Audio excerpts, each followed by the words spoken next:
Assalomu alaykum azizlar, barchaga xayrli kun. Hozir sizlar bilan birinchi masaladan to 20 masalagacha barcha masalalarni tahlilini ko'rib chiqamiz. Boshladik. Birinchi masalamiz. Demak, birinchi masalamizning shartiga ko'ra ushbu ifoda, ya'ni 2 ning 8-si qo'shilgan 4 4-si kara 5 6-si kara 50 ga 4-si soni necha xonali deb savol bergan. Xo'sh, bu masalani yechishda nima qilamiz? Diqqat bilan e'tibor beramiz. Xo'sh, endi qaranglar, bu masalamizda birozgina shakllanmashtirish qilamiz, ya'ni soddalashtiramiz. Birinchi o'rinda 2 ning 8-sini o'zini yozaman. Mana 2 ning 8-si xo'p qo'shilgan. O'quvchilar 4 ning 4-si bu 2 ning kvadratini 4-si degani, to'g'rimi? Xo'p. Hozir shuni o'zi nimaga teng bo'ladi? Bu 2 ning 8-si qo'shilgan 2 ning 8-si bo'lib qoladi. Bizda 2 ta 2 ning 8-si bor. Biz buni 2 ko'paytirish 2 ning 8-siga o'xshatsak bo'ladi.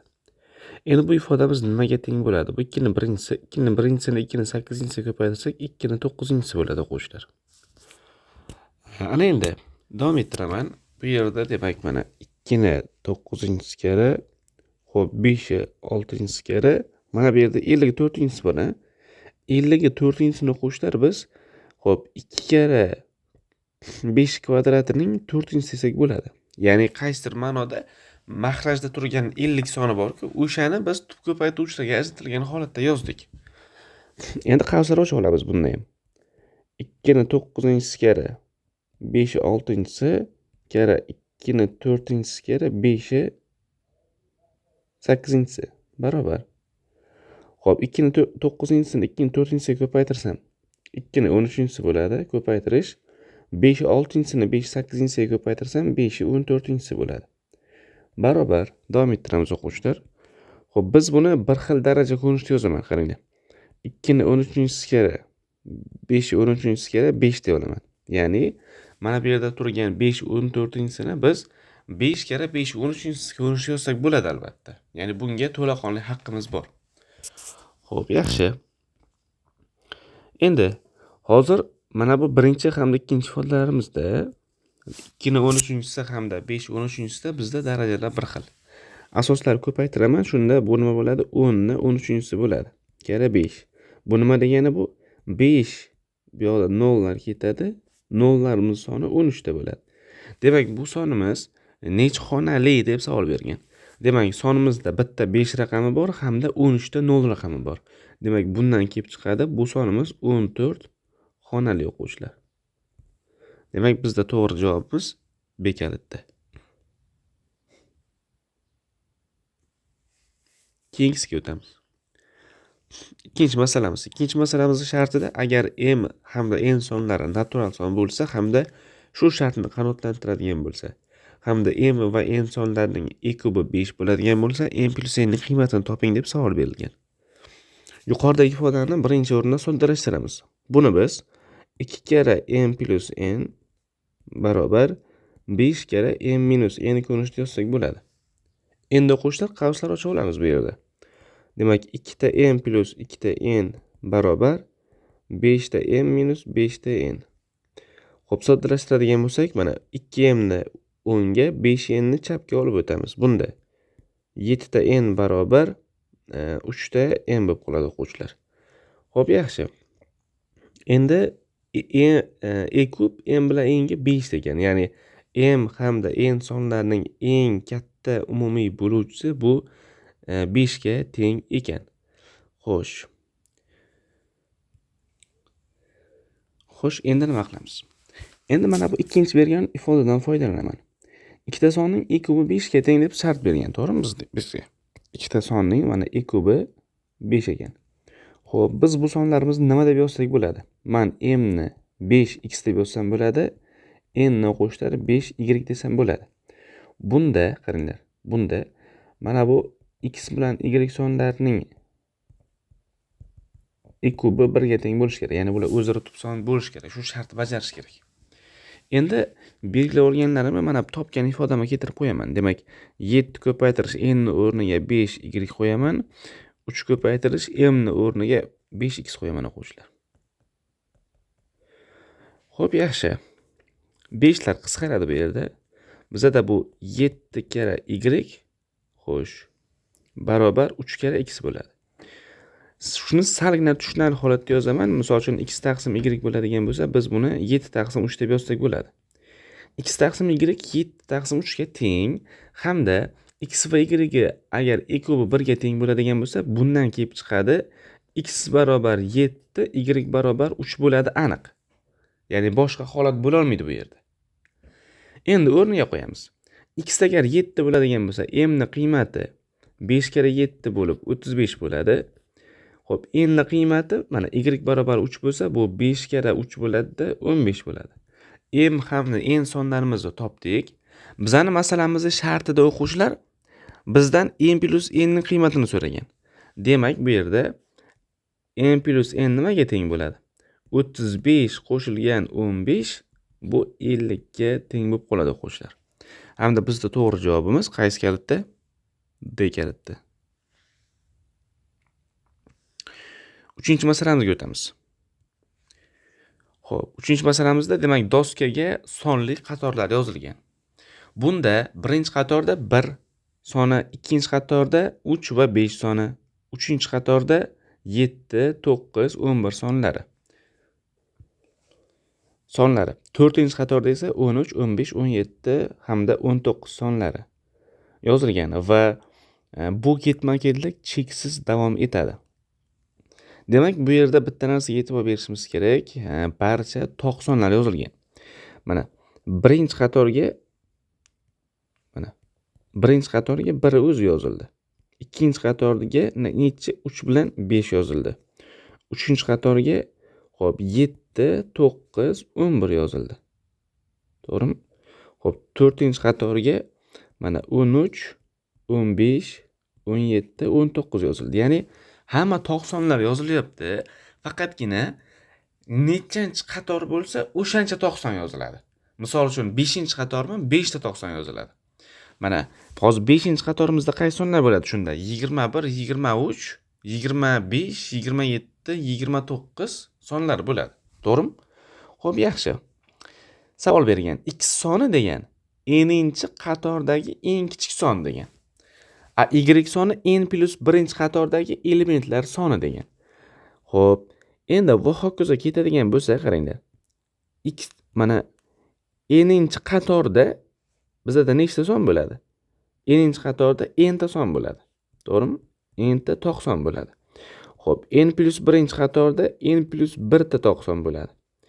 Endi x soni n-chi qatordagi eng kichik son, y soni bo'lsa n plus 1-qatordagi elementlar soni degan. Hozir y bizada aniq. Y barobar n plus 1 o'ziga teng bo'ladi. To'g'rimi? N plus 1 ga teng bo'ladi. Xo'p, yaxshi. Ana endi bizga n qiziq. N nimaga teng? To'g'rimi? Ya'ni x qatorda, xolos mana x kerak bizga, x topishimiz uchun bizga n kerak. Bizga ma'lumot berilgan x bilan y ko'paytmasi, mana bu yerda e'tibor beramiz. X bilan y ko'paytmasi 1332 ga teng deb, to'g'rimi?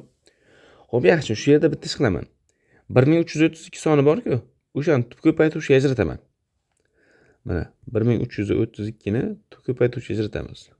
2 ga bo'laman. 6, 6, 6 bo'ladi. 2 ga bo'laman. 333 bo'ladi. Xo'p, 3 ga bo'laman. 111, 111. Yo'q, 3 ga bo'linadi bu.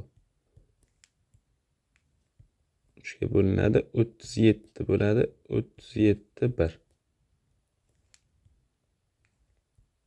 Mana. Demak, x kere y bizda nimaga teng bo'lar ekan? 2 ning kvadrati kere 3 kvadrati kere 37.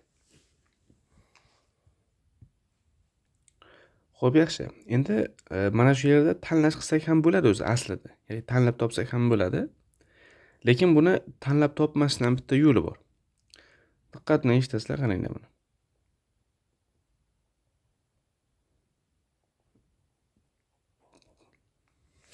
Xo'sh. Birinchi sonda e'tibor beramiz. Mana birinchi qatorda 1 turibdi, to'g'rimi? Xo'p, ikkinchi qatorda 3 bilan 5 turibdimi? Farqlar har safar 2 ga ortib boryapti. Ya'ni to'g'ri, to'q sonlar yozilyapti, lekin shuni men boshqacha tilda bu yerda sonlarimiz 2 ga ortib boryapti deb yozsam, javob bersam ham bo'ladi bemalol, to'g'rimi? Sonlarimiz 2 ga ortib bormoqda. Birinchi qatorda 1 turganda, ikkinchi qatorda nima turibdi? 3 nima mana bu? 1 xo'sh. 1 qo'shilgan 2 turibdi, to'g'rimi mana? Birinchi soni. Xo'p, ikkinchi sonichi? Ikkinchi sonida 1 plus 2 plus 2 turibdi. 5. 5. Va hokazo ketadi. Misol uchun 7 da 1 plus 2 plus 2 plus 2 turadi, to'g'rimi? 3 ta 2 bo'ladi. Endi biz mana shu narsani umumiy holatda yozamiz. Misol uchun birinchi son 1, ikkinchi son 3, to'g'rimi? Nechiga ortdi? 2 ga ortdi. Xo'p, 3 ni nechiga ortdi? 7 bo'ldi, 4 ga ortdi. Ya'ni 2 kere 2 ga ortdi, to'g'rimi? Xo'p, yaxshi. 7 edi, 13 ga ortdi. Jami nechi qo'shildi? 6 qo'shildi, to'g'rimi? Ya'ni bu 2 kere 3 qo'shildi degani. Hozir bizani masalamizning shartida, bizani qaranglar. Bizani masalamizning shartida x ni o'sha qator n'inchi qatordagi birinchi son deb bergan, to'g'rimi? Xo'p, yaxshi, shuni umumiy holatda yozishimiz kerak. Misol uchun ikkinchi qatordagi sonni yozmoqchiman, to'g'ri? Mana. Ikkinchi qatordagi sonni hosil qilish uchun men 1 ga shunchaki 2 ni qo'shganman xolos. Xo'p, uchinchi qatordagi sonni topish uchunchi 1 ga qo'shganman nimani? 1 ga qo'shganman 2 ni, uni ustiga qo'shganman 2 kere 2 ni. To'g'rimi? Xo'p, keyingi mana bu 4-qatordagi sonni topish uchunchi 1 ga qo'shganman 2 ni, keyin unga qo'shganman 2 kere 2 ni, unga qo'shganman 2 kere 3 ni. Qonuniyat ilg'adingizlarmi? Endi misol uchun keyingi sonni topish uchun men nima qilaman? 1 plus 2 kere 2 qo'shilgan 2 kere 2 plus 2 kere 3 plus 2 kere 4 bo'ladi. Va hokazo ketaveradi-da. Bu 5-qatordagi birinchi son bu.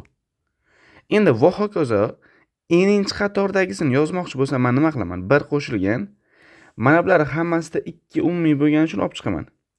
Qavsdan tashqariga olib chiqaman 2 ni. Birinchisida 1 plus keyingisida 2 plus keyingisida 3 plus va hokazo. Bu n'inchi qator-ku. Demak, bu yerda mana bu yerda n-1 hosil bo'ladi. Mana misol uchun 5-qatorda oxirgisi 4 edi. Mana bu 4-qatorda oxirgisi 3 edi mana. 3-qatorda oxirgisi 2 edi. Demak, n'inchi qatorda oxirgi sonimiz n-1 bo'ladi. To'g'rimi? Xo'p, yaxshi. Bu n'inchi qatordagi, qaranglar. N'inchi qatordagi birinchi son o'quvchilar. Tushunarli-a? Endi buni soddalashtiramiz. Mana shu yig'inni soddalashtiramiz. Xo'p, mana bu hozircha shart emas. Xo'p, yaxshi. N'inchi qatordagi birinchi sonni yozaman. Demak, bu 1 qo'shilgan 2 kere 1 dan n-1 gacha bo'lgan sonlar yig'indisi 1 plus n-1 taqsim 2 bo'ladi. To'g'rimi? Kere n ham n-1 ham bo'ladi. Ko'paytirish. 2 lar qisqaradi. Demak, bu yerda 1 lar qisqarsa 1 qo'shilgan n kere n-1 bo'lib qoladi. Demak, 1 qo'shilgan n kere n-1 bu n'inchi qatordagi birinchi son. Ya'ni biz buni x deymiz. To'g'rimi? X shartda aytganda o'zi x n'inchi qatordagi birinchi son degan. Demak, x ni soddalashtiradigan bo'lsam, bu n kvadrat minus n plus 1 bo'lib qoladimi? Xo'p, yaxshi. X ni topdik. Y nima deganda? Y n plus birinchi qatordagi elementlar soni degan. N'inchi qatorda n ta element bor, n plus birinchi qatorda n plus 1 ta element bor. Ya'ni shu y ga teng o'quvchilar. Demak, y'imiz nimaga teng ekan? N plus 1 ga teng ekan. Bizda x kere y'ga mana 1332 deb bergan edi. O'rniga qo'yaman. Demak, n plus 1 kare n kvadrat minus n plus 1. Shu 1332 ga teng ekan. Xo'p, yaxshi. Mana bu chap tomondagi ifoda o'quvchilar n ning kubi plus 1 ni beradimi? 1332 ga teng. Bundan kelib chiqadi n ning kubi 1331 ga teng bo'ladi. N teng 11. N ni topdik. Bizga nima kerak o'quvchilar? Bizga n ni qiymati kerak edi. N 11. Endi faqatgina bitta ish qoldi. Javoblardan o'sha 11 degan javob topsak bo'ldi o'quvchilar. Hozir hammasida umumiy mana bu 2023 bo'lingan 19 bor-a. O'quvchilar 2023 taqsim 119 bu 17 ga teng. Demak, bizga 11 hosil bo'ladigan javob kerak. Bu qaysi javob bo'ladi? Albatta B javob bo'ladi. Chunki 17 minus 6 bo'ladi-da. 17 minus 6 bu 11 bo'lib qoladi. Menimcha masalamiz hammaga tushunarli bo'ldi. Yaxshi, keyingisiga o'tamiz. 4-masala. 4-masalada agar an plus 1 barobar 1 taqsim 1 plus 1 taqsim an bo'lsa hamda n'imiz 1 dan to 2021 gacha bo'lgan qiymatlar qabul qiladigan bo'lsa hamda a1 qiymati 1 ga teng bo'lsa, biz ushbu ifodaning qiymatini topishimiz kerak. Xo'p, yaxshi. Bu yerda nima qilamiz? Qaranglar. Xo'sh, a n plus 1 barobar, buni soddalashtiramiz. Bu 1 taqsim, men maxrajdagi songa men umumiy maxraj bersam, bu an plus 1 taqsim an bo'lib qoladi, to'g'rimi? Ya'ni bu an taqsim an plus 1 bo'lib qoladi. Tushunarli-a? Yaxshi. Endi nima qilamiz? A1 1 dedi. A1 1. Xo'p, A2 ni topaman. A2 degani bu A1 1 plus 1 degani, ya'ni bu degani hozir mana bu yerda mana n o'rnida e'tibor bering, mana bu yerda n o'rnida 1 keldi. Demak, bu A1 taqsim A1 plus 1 bo'ladi. Demak, bu 1 taqsim 2 bo'lib qoladi. Xo'p, A3 nimaga teng bo'ladi? A3 bu A2 plus 1 degani, to'g'rimi? Demak, bu yerda bu A2 ni qo'yamiz endi. A2 taqsim A2 plus 1. Bu demak, A2 ni o'rniga biz 1 taqsim 2 ni qo'yamiz. Misol uchun 1 taqsim 2 taqsim, xo'sh 1 taqsim 2 plus 1. Bu nima bo'ladi? 1 taqsim 2 taqsim 3 taqsim 2 bo'lib, bu 1 taqsim 3 bo'lib qoladi. Va hokazo A4 bu nima bo'ladi? A4 bu yerda 1 taqsim 4 bo'ladi. Endi o'rniga qo'yamiz, qaranglar. A1 kere A2. A1 1 kere 1 taqsim 2 plus 1 taqsim 2 kere nechi? 1 taqsim 3. To'g'rimi? A3 1 taqsim 3 plus 1 taqsim 3 kere 1 taqsim 4 plus va hokazo. Mana bu A2021 bu 1 taqsim 2021 bo'lib qoladi. Kere A2022 bu 1 taqsim 2022 bo'lib qoladi. Xo'p, yaxshi. Endi bu yerda bitta ish qilamiz, qaranglar. Soddalashtirish qilamiz. Misol uchun men 1 taqsim 2 kere 3 ni 1 taqsim 2 minus 1 taqsim 3 ko'rinishda yozsam bo'ladi. Yoki 1 taqsim 3 kere 4 ni men nima deb yozsam bo'ladi? 1 taqsim 3 minus 1 taqsim 4 ko'rinishda yozsam bo'ladi. Shunga haqqim bor. Demak, shu ketma-ketlikda yozadigan bo'lsak, bizga nimani beradi bu o'zi? Boshdagi mana bu 1 kere 1 kere 2 bor-ku, 1 taqsim 2. Buni men 1 minus 1 taqsim 2 deb olaman, plus 1 taqsim 2 kere 1 taqsim 3 ni 1 taqsim 2 minus 1 taqsim 3 deb yozamiz. Keyingisi plus 1 taqsim 3 minus 1 taqsim 4 deb yoziladi. Plus endi va hokazo davom etadigan bo'lsak, bu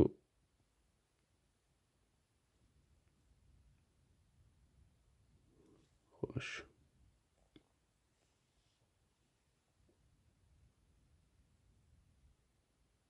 Teparoqqa ko'chiramiz.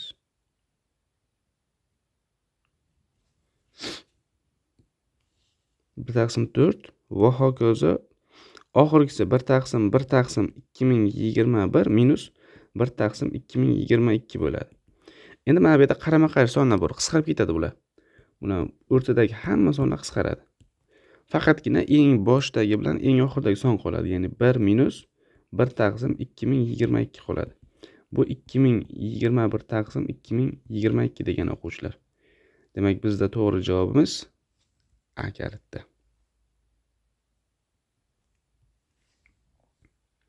5-masalaga o'tamiz. Yuk tashish mashinasi 240 km yo'lni bosib o'tishi kerak edi. Yaxshi, mashina yo'lning o'rtasida 30 daqiqa to'xtab qolgach, tezligini 20 km taqsim soatga oshirib, belgilangan joyga o'z vaqtida yetib keldi. Mashinaning boshlang'ich tezligini topishimiz kerak. Xo'p, yaxshi.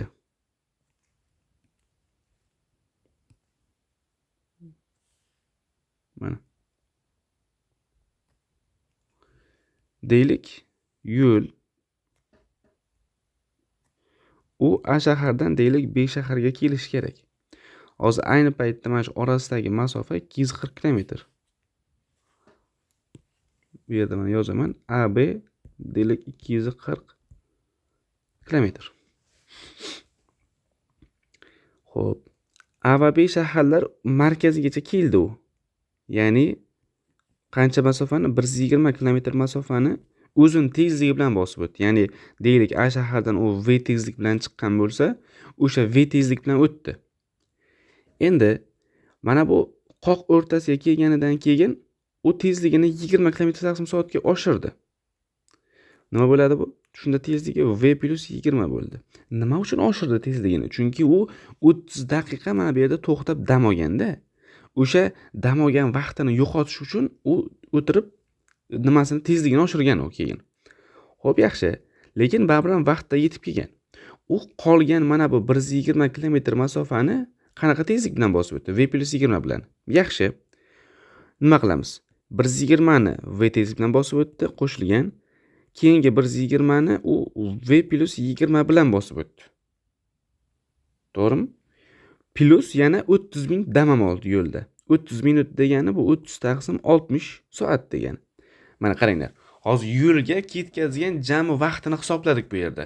Boshdagi 120 kilometrni V tezlik bilan bosib o'tsa, demak u ushbu yo'lni bosib o'tishga 120 taqsim V vaqt sarflaydi. Keyingi yarmini, ya'ni keyingi 120 kilometr masofani u V + 20 tezlik bilan bosib o'tadi. Demak, bu yo'lga ketadigan vaqt 120 taqsim V + 20 ni beradi o'quvchilar. Hamda 30 minut dam oldi u. Uni ham qo'shdim. Lekin vaqtida yetib keldi degan. Vaqtida yetib keldi degani o'sha 240 kilometrni u o'zi aslida V bilan bosib o'taman deb rejalashtirgan o'zi aslida boshda, to'g'rimi? O'sha vaqt bilan teng bo'lib qolgan. Endi ushbu tenglamani yechishimiz kerak o'quvchilar. Xo'sh, mana bu 120 taqsim V ni o'ng tarafga olib o'tsam, unda nima hosil bo'ladi? 120 taqsim V + 20 qo'shilgan 1 taqsim 2 barobar. Xo'p, bu yerda 120 taqsim V hosil bo'ladi. Endi umumiy maxraj beramiz. Bu 240 qo'shilgan V + 20 taqsim 2 kara V + 20 bo'ladi. Bu 120 taqsim V bo'ladi.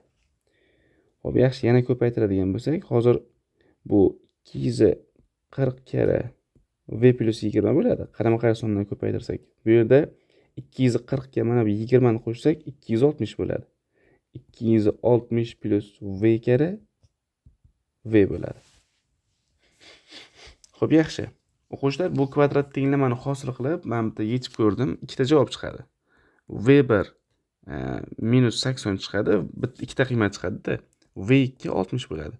Bizda tezlik tabiiyki manfiy son bo'la olmaydi. Shuning uchun ham biz musbatni olamiz. Bizning tezligimiz shunda 60 bo'ladi o'quvchilar. Bu oxirgi qismini hamma tushunda, bu oddiy kvadrat tenglama hosil bo'ladi, uni yechishimiz kerak edi xolos. Xo'p, yaxshi, 6-masalaga o'tamiz.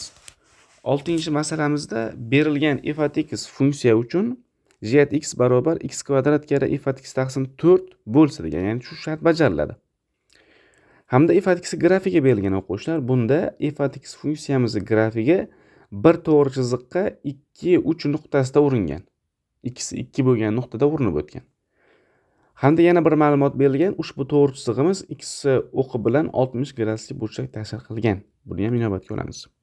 Bo'lsa, u holda z(2) ni toping degan. Nima qilaman, qaranglar.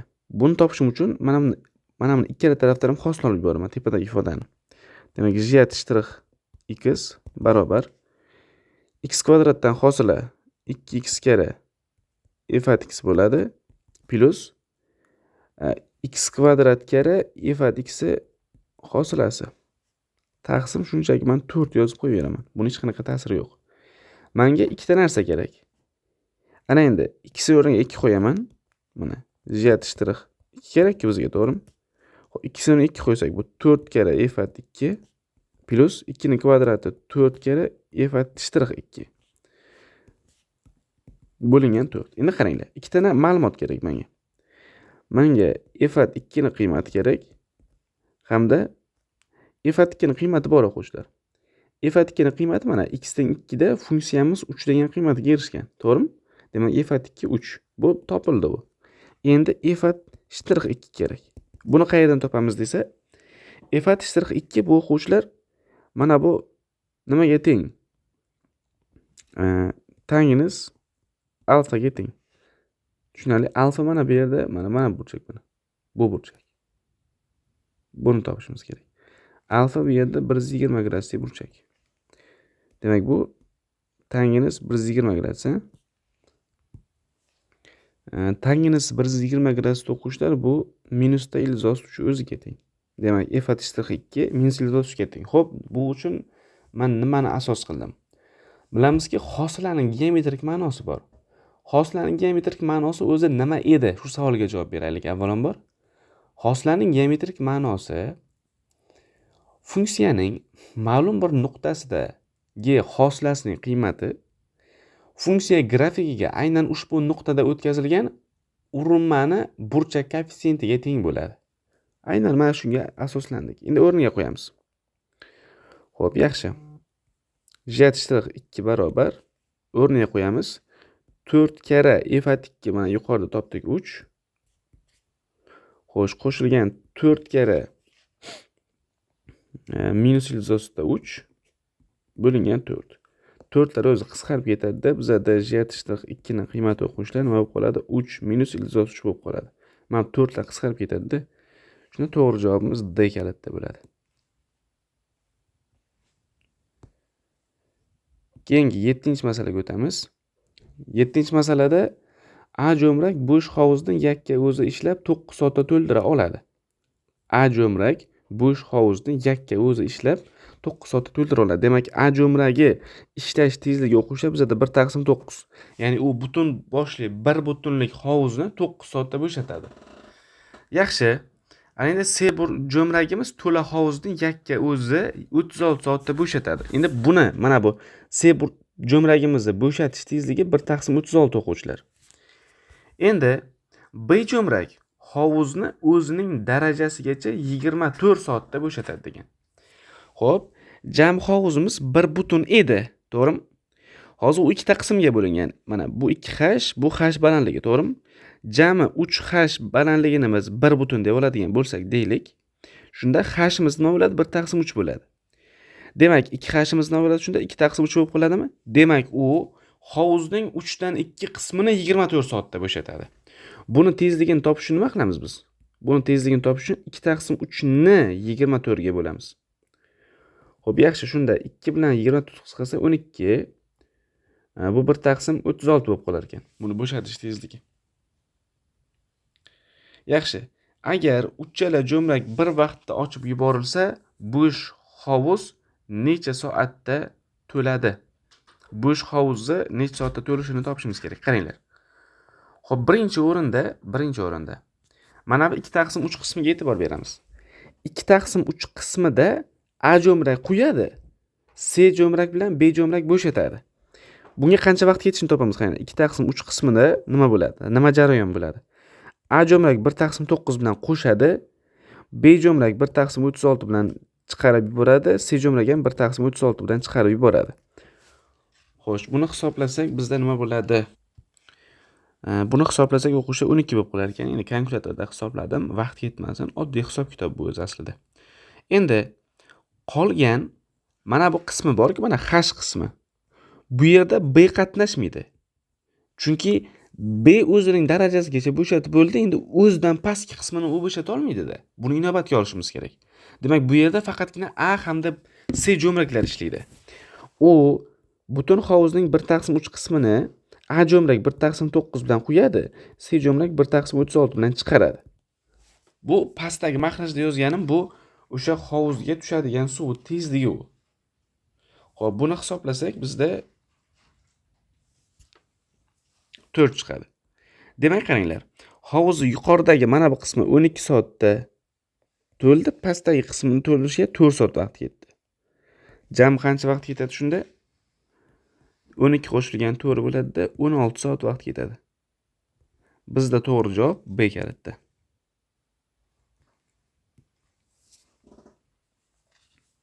Keyingisi 8. 8-chi masalamizda demak ushbu ifoda berilgan. Agar shu tenglik bajarilsa degan hamda Q2x - 4 ko'p hadning koeffitsentlari yig'indisi -3 bo'lsa, ushbu ko'p hadning ozod haddini toping. Xo'p, yaxshi. Mana bu yerda e'tibor beramiz. Q2x - 4 ko'p hadning koeffitsentlari yig'indisi degani o'zi Qx ni koeffitsentlari yig'indisini topishim uchun Q1 ni topishim kerak, to'g'rimi? Demak, 2x - 4 o'rniga 1 qo'yamiz. Demak, 2x barobar 5, x barobar 5 taqsim 2. Demak, aynan mana bunaqa bo'ladi. Q1 bizda nimaga teng bo'ladi? Q1 - 3 ga teng bo'ladi. Q1, ya'ni koeffitsentlar yig'indisi o'quvchilar. Bunda Q1 bo'lish uchun x 5 taqsim 2 bo'lish kerak ekan. Xo'p, yaxshi. Endi nima qilamiz, qaranglar. Bizga mana bu P yo'q. Shoshmaymiz. Xo'sh. Ko'p hadning ozod haddi kerak.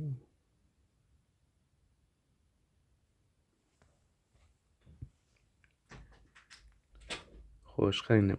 Boshda bitta kamchilik qilib ketganmiz shekilli. Xo'sh. Bu yerda mana Qx koeffitsentlar yig'indisini topishda x o'rniga 1 qo'yib ketishimiz kerak edi. Shunda Q -2 bo'ladi. Q -2 demak -3 ga teng. Endi yuqoridagi ifodamiz bor-ku. Hozir x o'rniga 1 qo'ydik, to'g'rimi? Xo'sh, ana endi bizga mana bu P x8x + 1 ko'p haddi ozod haddini topishimiz uchun bizga x o'rniga 0 qo'yishimiz kerak. Shunda bizga P1 kerak bo'ladi. Endi shu yerda mana bu yerda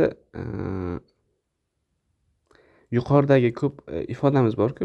Shundagi x'lar barchasini o'ziga o'rniga 0 qo'yib tashlasam, bizda P1 qo'shilgan 4 kere 0 minus 1 taqsim Q minus 2 plus 4 barobar 7 kere 0 minus 1 bo'ladi.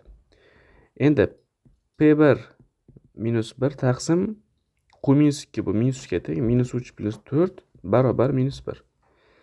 Demak, P1 minus 1 barobar menimcha minus 1 bo'lib qoladi. Bu o'zi 1, 1 minus 1 ga ko'paytirsam minus 1.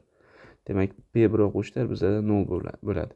Ya'ni mana P8x + 1 ko'p hadning ozod haddi bizda shunda nima bo'ladi? 0 ga teng bo'lib qoladi. 9. Kvadrat shaklidagi maydonning O nuqtasida uzunligi 12 metr bo'lgan ipga bir qo'y bog'langan. Qo'y eng ko'pi bilan qancha maydondagi o'tni yeyishi mumkin? Xo'p, qaranglar. Birinchi o'rinda bitta ma'lumot bor. Bu yerda kvadrat tomoni 20, shuni inobatga olamiz. Hamda qo'yimiz ipi 12 metrga yetadi faqat. Misol uchun mana shu yergacha yetsa, bu yerda misol uchun 12 bo'lsa, bu 6, bu yer 2 bo'lib qolar ekan. Hamda qo'y aylana bo'ylab yeydi buni. To'g'rimi? Mana yeydi. Mana shunaqa tartibda yeydi qo'y.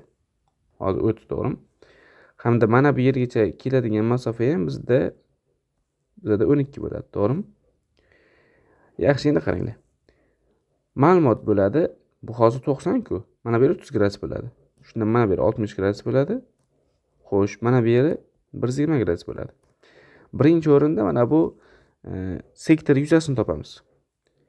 Bu pi kara 12 ning kvadrati aylananing yuzasining 3 dan 1 qismini tashkil qiladi. Demak, 1/44 pi taqsim 3 bo'ladi-da, bu nimaga teng bo'ladi o'quvchilar? 48 pi ga teng bo'ladi. Ana endi uchburchak yuzasini topishimiz kerak. Mana bu 6 ildizosi 3 bo'lib qoladi. To'g'ri burchak uchburchak yuzasini topadigan bo'lsak, s barobar 6 kara 6 ildizosida 3 taqsim 2 bo'ladi. Demak, bu 18 ildizosida 3. Demak, s umumiy, ya'ni o'sha yeydigan joyi shunda bizada 48 ta pi qo'shilgan 18 ildizosi 3 ni tashkil qiladi o'quvchilar. To'g'ri javobimiz B karatda. Keyingi masalaga o'tamiz. 10-masala bizda. Masalamiz shartiga ko'ra ABC to'g'ri burchakli uchburchakni B to'g'ri burchagi uchidan ushlab AD bo'ylab buklaganda B burchagi tiklanganda ikkinchi rasmdagi AC tomonning Y nuqtasiga to'g'ri keladi. Ya'ni mana bu yerdan tutib bu tarafa qarab buklayapti uchburchagi, borib mana bu yerdagi Y nuqtaga aynan tushyapti B. Tushganda hamda AB 6 degan, BD 3 bo'lsa, YC ni qiymatini toping deb shart berilgan.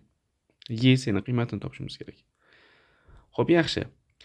Hozir mana bu B burchagimiz 90 bo'lsa, bu yoqqa tashlangan paytda mana bu Y burchak, mana bu yerdagi burchakning qiymati ham 90 gradus bo'ladi o'quvchilar. Mana shu ma'lumotimiz bor. Xo'p, mana bu BD 3 bo'lsa, mana bu tarafa mana bundoq o'tadi-da mana. Y bu yerda bo'lsin. Mana bu tarafga o'tadi. Mana bu BD boradi-da, DY ni ustiga tushadi, bu 3 bo'ladi. AB tomonimiz boradi-da, AY ni ustiga tushadi, bu 6 bo'ladi. Demak, bu 6, bu 3 bo'ladi. Xo'p, bizga x kerak-a? Mana to'ldirib olamiz. Bu ham 6, bu 3. Xo'p, burchaga belgilab kechirasizlar, bu 6. Xo'p, yaxshi qaranglar, nima qilamiz? Mana shu burchakka men alfa deb olaman. Shunda mana burchak ham alfa bo'ladi bizda. Endi mana shu yerdan tangens alfani topinglar-da. Tangens alfani topsam, mana A, B, D 3 burchak uchun tangens alfani topsam, 6 taqsim 3 bo'ladi-da, 2 bo'lib qoladi. Mana bu shunda 90 mana. Mana burchak. 90 emas. Pi minus 2 alfa bo'lib qoladimi? To'g'rimi? Mana burchak pi minus 2 alfa bo'lib qoladi. Mana bu D 3. Endi nima qilaman, qaranglar. Endi qiladigan ishim, pastdan yozib qo'yaman. Keyin qiladigan ishim, pastdagi mana bu YC D3 burchak uchun tangens pi minus 2 alfani hisoblayman. Bu bizada ayni paytda x taqsim 3 bo'lishi kerak. Tangens pi minus alfa degani bu tangens 2 alfa bo'ladi, faqatgina minusda. X taqsim 3 o'rniga qo'yamiz endi, qaranglar. Tangens 2 alfani o'zini mana minusni men o'ng tarafga olib o'taman-da, tangens 2 alfani o'chaman. 2 ta tangens alfa taqsim 1 minus tangens kvadrat alfa barobar minusda x taqsim 3. O'rniga qo'yamiz. 2 kere 2 taqsim 1 minus 2 ni kvadrat minus 2 taqsim 3. Demak, 4 taqsim minus 3 barobar minus x taqsim 3. 3 lar qisqaradi, x barobar 4 bo'lib qoladi o'quvchilar. C keldi. 11-masala. 11-masalada ushbu tengsizlikning butun yechimlari yig'indisini toping deb savol berilgan. Xo'p, yaxshi. Bizda nima shart bajariladi? Birinchi o'rinda ushbu tengsizligimizni ishlashimiz uchun mana bu x minus 2 0 dan katta yoki teng, 4 minus x ham 0 dan katta yoki teng bo'lishi kerak. Birinchisi x katta yoki teng 2 dan, keyingisi x kichik yoki teng 4 dan bo'lishi kerak. Demak, 2 dan katta yoki teng x, kichik yoki teng 4 dan. Endi qaranglar. X o'quvchilar mana shu 2 4 oralig'ida bo'ladi xolos. Buni inobatga olishimiz kerak. Aynan shu oraliqdagi butun sonlar qaysilar? X dan 2, 3 hamda 4 sonlari. Bundan boshqa qabul qilishi mumkin bo'lgan qiymat yo'q x da. Endi bu yerda o'ylab ko'ramiz, shu qiymatlar o'zi qanotlantiradimi? Misol uchun x dan 2. X dan 2 da bu nima bo'ladi? 0 minus ilzosida 2 kere 2 minus 10. Bu manfiy, bu ham manfiy. Musbat bo'lishi kerak. Demak, bu z. Qanotlantirmaydi x dan 2. X dan 3.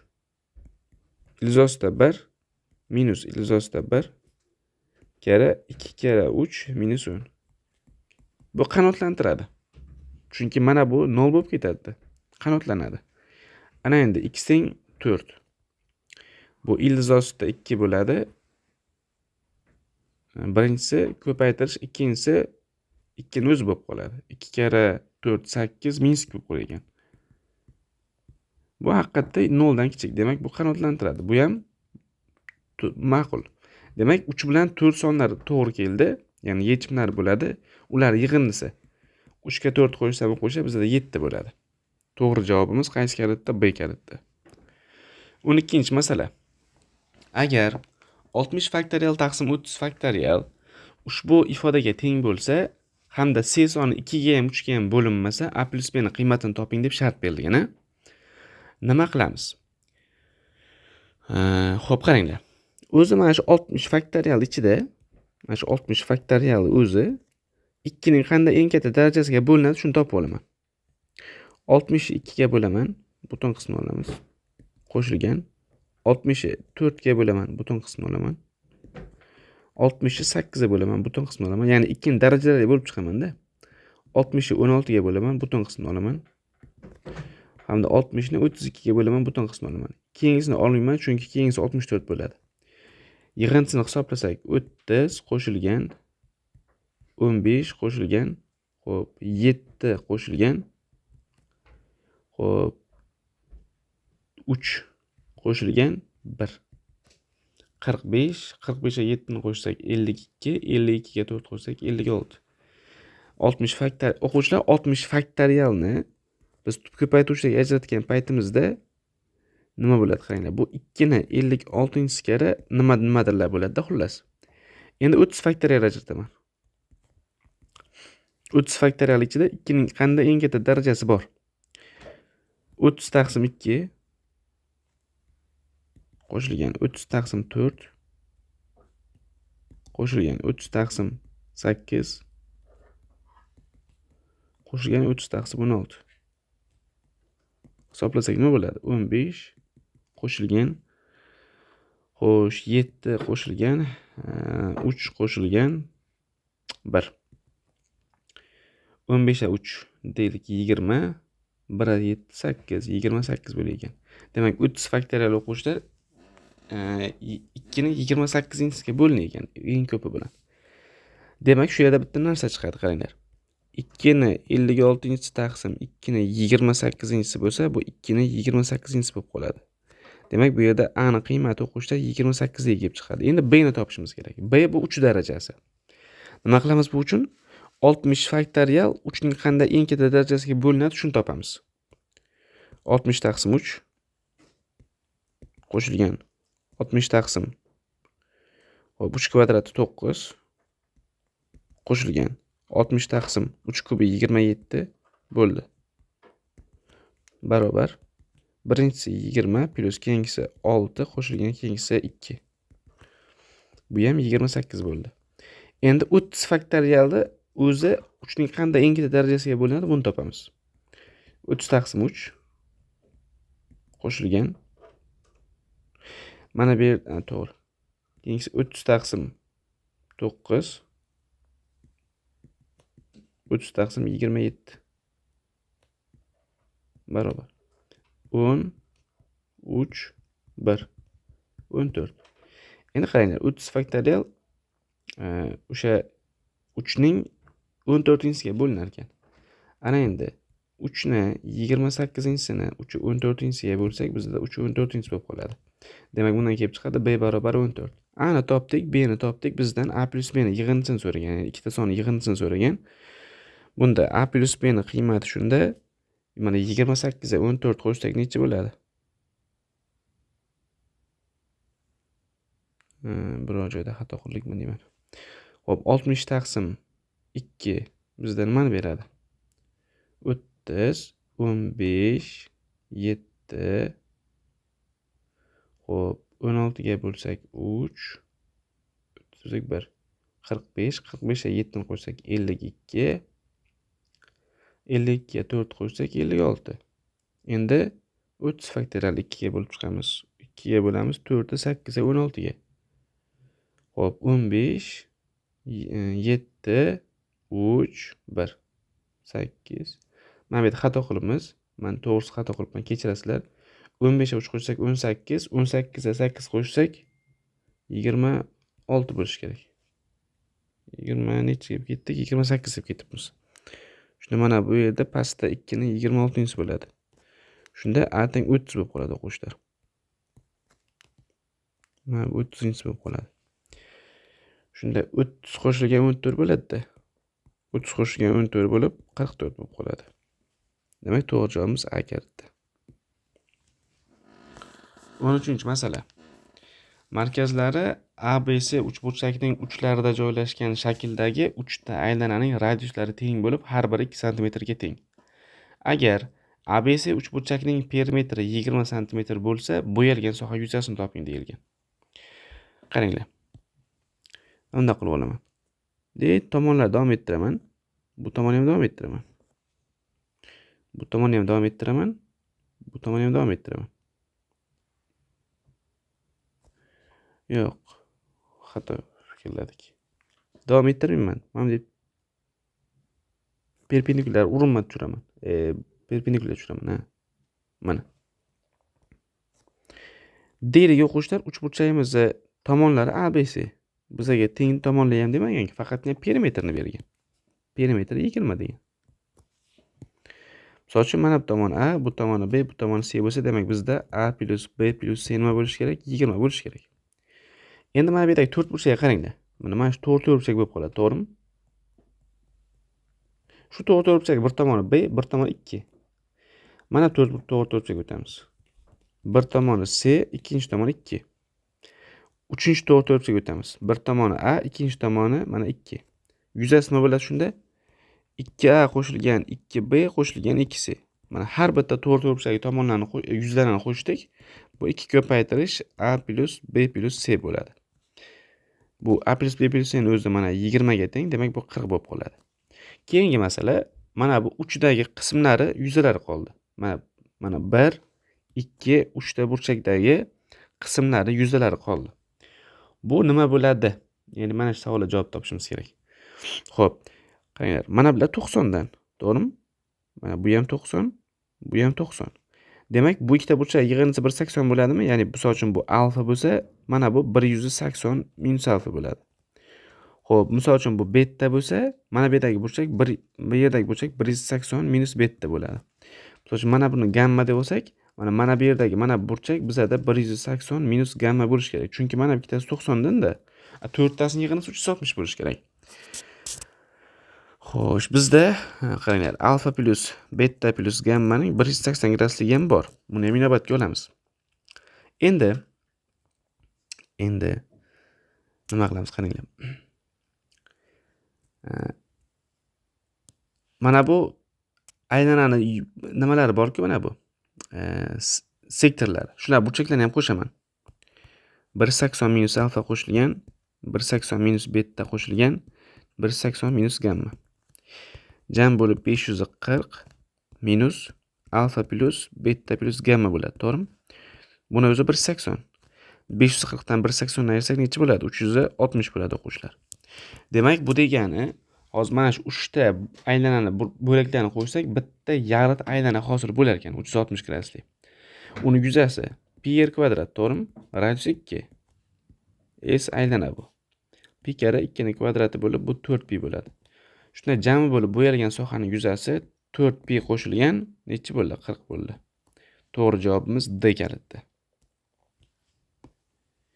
14-masalaga o'tamiz. 14-masalada demak, e kub 3n hamda 4n sonlariga deyilgan. Demak, birdan yozib ketaman. 3n bilan 4n ga e kub o'quvchilar n ni o'zi bo'ladi. Qo'shilgan 4n hamda 5n sonlariga e kub deyilgan. O'quvchilar 4n hamda 5n sonlariga e kub bu 20n bo'ladi. Barobar 84 bo'lsa n ni toping deyilgan. Demak, 21 ta n barobar 84 bo'ladi-da, n barobar 4 bo'lib qoladi. Birinchisini tushundingizlar, 3n bilan 4n ni ikkilasi ham bo'linadigan eng katta son bu n. 4n bilan 5n ga e kub nima uchun? 20 n. N bo'lish kerak, ikkitasida ham bor bo'lgani bo'lish kerak, hamda mana bu yerdagi 4 hamda 5 degan ko'paytuvchilarning ham e kubini olishimiz kerak biza. 15. Ushbu tenglikni qanoatlantiruvchi ABC natural sonlar yig'indisini toping deb savol berilgan. Xo'p, qaranglar. Tengligimizni salgina boshqacha ko'rinishda yozamiz. ABC bilan AB dan mana AB ni olib chiqaman. Menda C plus 1 qoladi, to'g'rimi? Endi keyingi masala, mana AC bilan plus A dan plus A ni olib chiqaman. C plus 1 qoladi, plus mana BC bilan B dan plus B ni olib chiqsam C plus 1 qoladi, to'g'rimi? Bu yerda faqatgina yolg'iz C ni o'zi qoldi. Endi umumiy ko'paytuvchi sifatida men C plus 1 ni hosil qilishim uchun ikkala tarafga 1 qo'shaman. Demak, plus C plus 1 barobar 190 bo'lib qoladi, o'quvchilar.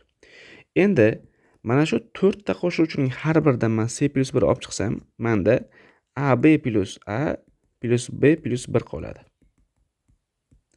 Endi C plus 1 kere mana bu ikkitasidan a'ni olib chiqamiz. B plus 1 plus B plus 1. Endi C plus 1 kere mana bu ikkitasidan biz B plus 1 olib chiqsak, bizda A plus 1 qoladi. Teng 190. Xo'p, endi nima qilamiz? 190 ni tubga ko'paytirishga ajrataman. 2 ga bo'lsam. Xo'p, 95 bo'ladi. 95 nechiga bo'linadi? 5 ga bo'linadi. 3 ga bo'linmaydi. 5 ga bo'lsak 19 bo'ladi. 19 1. Demak, bu 190 imiz o'quvchilar bu 2 kere 5 kere 19 ekan. Bo'ldi.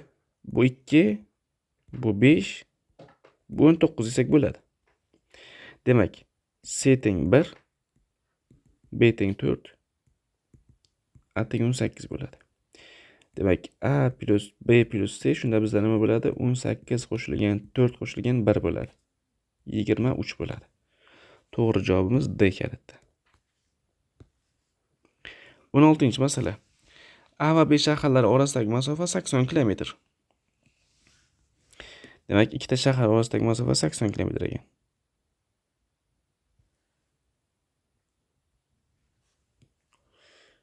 Demak, A bor, bu yerda B bor. A, B, C shaharlar bir to'g'risida belgilangan tartibda bo'ladi. Shuni demak, mana bu yerda B bor, bu yerda C bor. Endi A bilan B ning orasidagi masofa 80. Xo'p, A shaharidan 84 tezlik bilan B shahardan esa 60 tezlik bilan C shahariga qarab bir vaqtda yo'lga chiqqan avtomobillar bu yerdan 60 bilan chiqqan. C shahariga bir vaqtda yetib keldi degan. Demak, C ga bir vaqtda yetib kelgan. B va C shaharlar orasidagi masofani toping degan. Endi qaranglar. Hozir A dan chiqqan yo'lovchi hamda B dan chiqqan yo'lovchi C ga bir vaqtda borgan. Bu nima degani? Bu A hamda B shahardan chiqqan yo'lovchilarimiz C shaharda uchrashgan ular. Bu degani ularga teng vaqt ketgan. Birinchisidan, hozir tenglama qilmasdan osonroq yo'li bor, shu yo'lni o'rgatmoqchiman sizlarga. Hozir ular C shaharda uchrashish uchun ular o'zlari orasidagi masofani bosib o'tish kerak bo'ladi. Xo'p, o'zi ularning uzoqlashish tezligi nechi bo'ladi? Xo'p, 84 ayrilgan 60 bo'ladi-da, 24 bular uzoqlashish tezligi hisoblanadi, to'g'rimi? Ular orasidagi masofa 80. Demak, 80 taqsim 24 vaqt ketadi ularni C shahariga borishga. Tushunarli-a? Bizga B hamda C shaharlari orasidagi masofa kerak. A o'zi B dan chiqqanning C ga borgancha ketadigan vaqti ham 80 taqsim 24 bo'ladi. Shu vaqt u qanaqa tezlik bilan yuradi? 60 tezlik bilan yuradi o'quvchilar. Bo'ldi. Mana shuning o'zi B C ga teng bo'ladi. 12 ga bo'lsam 2, 12 ga bo'lsam 5. 2 bilan 80 qisqarsa 40, 40 kere 5 200 bo'ladi. D kaliti. 17-masala. Px hamda Qx ko'p hadlari uchun ushbu bog'lanish berilgan. Qx ko'p hadning ozod hadi 5 ga teng deb savol berilgan. Xo'p, qaranglar, Qx esa ozod hadi 5 ga teng bo'lsa, demak Q0 5 deganida, to'g'rimi? X o'rniga 0 qo'yamiz, qaranglar. P2 barobar -3 kere Q0 plus 1 bo'ladi. P2 ni topamiz endi, qaranglar. P2 barobar -3 kere 5 plus 1. Bu -15 plus 1 bo'ladi-da, -da 14 bo'lib qoladi. Savol berilgan, qaranglar. Px ni x-2 ga bo'lganda qoldig'i toping deyilgan. Px ni x-2 ga bo'lganda bizda natija a bo'lsin, qoldiq d bo'lsin. Demak, Px imiz x-2 kere a plus d bo'ladi. Bezot teoremasiga ko'ra x-2 0 ga teng bo'lganida Px qoldiqqa teng bo'ladi. X-2 qachon 0 ga teng bo'ladi? Qachonki x teng 2 da. Demak, bundan kelib chiqadi P2 ham d ga teng bo'ladi. A P2 ni topdik-ku. -14 ga teng bo'ladi. Demak, qoldig'imizning qiymati ham nima bo'ladi? -14 ga teng bo'ladi. B kaliti bizda. 18. Asosining radiusi 5 birlikka hamda balandligi esa 24 pi ga teng bo'lgan silindrning AB balandligi chizmadagidek tanlangan. A nuqtadan chizmadagidek harakatlanayotgan chumoli eng kamida qancha masofa bosib B nuqtaga yetib boradi. Demak, bu silindri sirti bo'ylab aylanyapti. O'quvchilar, silindr mavzusida biz tanishganmiz. Silindr yoyganimizda bizda nima hosil bo'ladi? To'rtburchak hosil bo'ladi. To'rtburchagimizning balandligi, bu silindrimizning ham balandligi bo'ladi. Demak, mana bu 24 pi. Mana bu uzunligi bo'lsa, mana bu aylanasini nimasi bo'ladi? Uzunligi bo'ladi o'quvchilar. Hozir aylananing radiusi 5 ga teng bo'lsa, uni uzunligi nima bo'ladi? 2 pi r. Ya'ni 10 pi bo'lib qoladi, to'g'rimi? Radiusi 5 ku. Endi hozir mana chumoli mana bu A nuqtada bo'lsa, B nuqtaga borgani, to'g'rimi? B nuqtamiz mana bu yerda o'quvchilar mana. Bizga AB masofa kerak. Eng qisqasi mana shu bo'ladi. Bizga B kerak, Pifagor AB barobar ildiz ostida 24 pi ni qavs kvadrat qo'shilgan 10 pi ni qavs kvadrat.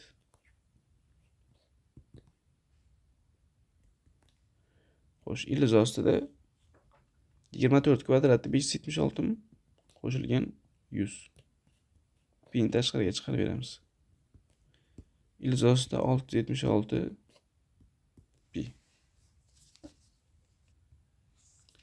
Hozir 676 dan ildiz chiqarsak 26 bo'ladi. 26 pi. To'g'ri javobimiz D kalitda.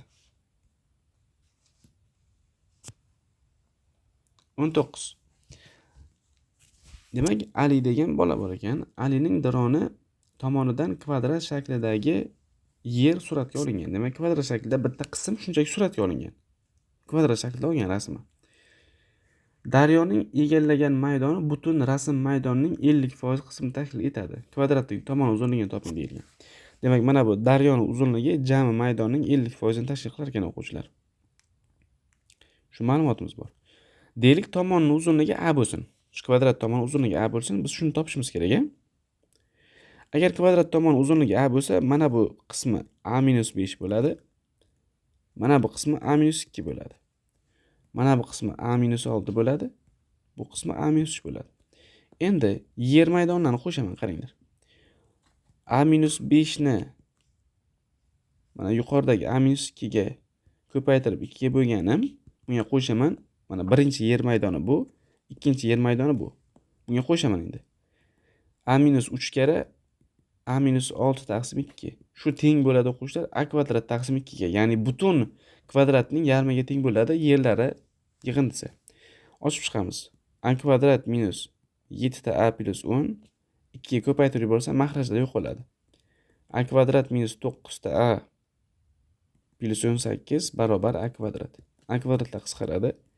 A kvadrat minus 16 ta A plus 28 teng 0. Xo'sh, bu tenglamani yechsak bizda nima bo'ladi? Adashmasam agar A-2 A-14 bo'ladi, to'g'rimi? Demak, A ning birinchi qiymati 2, A ning ikkinchi qiymati 14 bo'ladi. Mana bu 2 zid. Chunki misol uchun bu yerda 5 birlik, 3 birlik bo'lgan joyda A2 bo'la olmaydi. Manfiy bo'lib qoladi. Mana bu maydonlar tomoni. Demak, javob tomoni 14 bo'ladi. To'g'ri javob C javobda.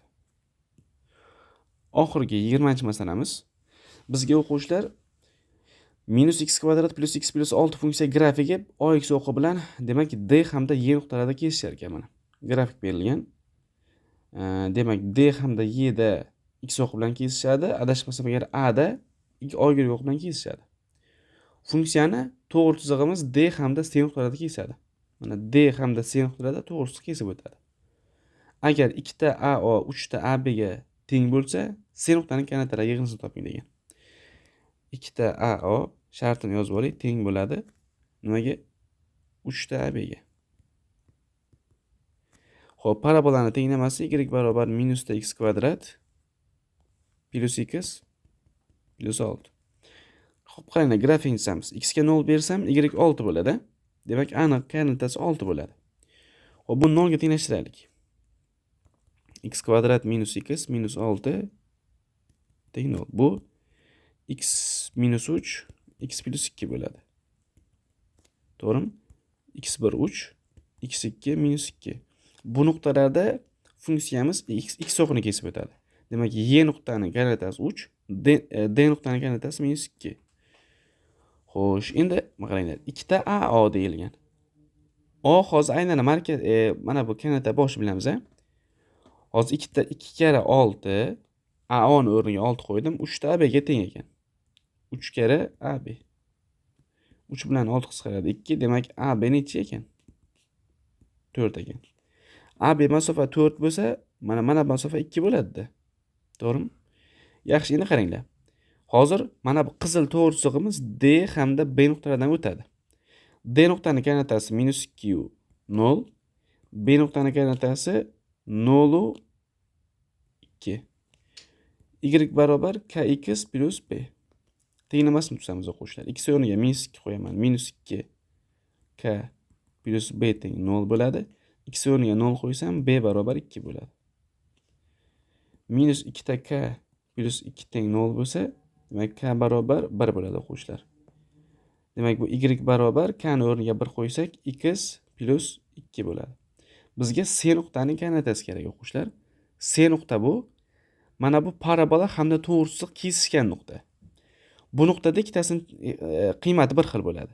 Demak, minusda x kvadrat, mana qaranglar, y barobar minusda x kvadrat plus x plus 6 ta, to'g'rimi? Mana shu funksiya grafigi bilan mana bu funksiya grafiga tenglashadigan nuqta u. Demak, minusda x kvadrat plus x plus 6 teng bo'ladi x plus 2 ga. X lar qisqaradi. X kvadrat barobar 4 bo'ladi. Shunda x barobar plus minus 2. Endi qaranglar, bu mana bu birinchi soatda joylashgani uchun bu albatta qaysi nuqta bo'ladi? 2 ni o'zi bo'ladi. X teng 2 da buni qiymati o'quvchilar necha bo'ladi? Shunchaki x o'rniga 2 qo'yinglar 4 bo'lib qoladi. Demak, bundan kelib chiqadi, C nuqtaning koordinatasi 2 u 4 bo'ladi. Bizda masalamiz shartida nima so'ragan? Xo'p, C nuqtaning koordinatalari yig'insini so'ragan. Demak, 2 plus 4 bo'ladi-da, bu 6 ga teng bo'ladi o'quvchilar. To'g'ri javobimiz B kaliti. Xo'p, demak, birinchi qo'llanmamizda masalalar yechimi barchaga tushunarli bo'ldi degan umiddaman. Alloh manfaatli qilsin. Keyingi qo'llanmalari tahlilida ko'rishguncha xayr. Salomat bo'ling.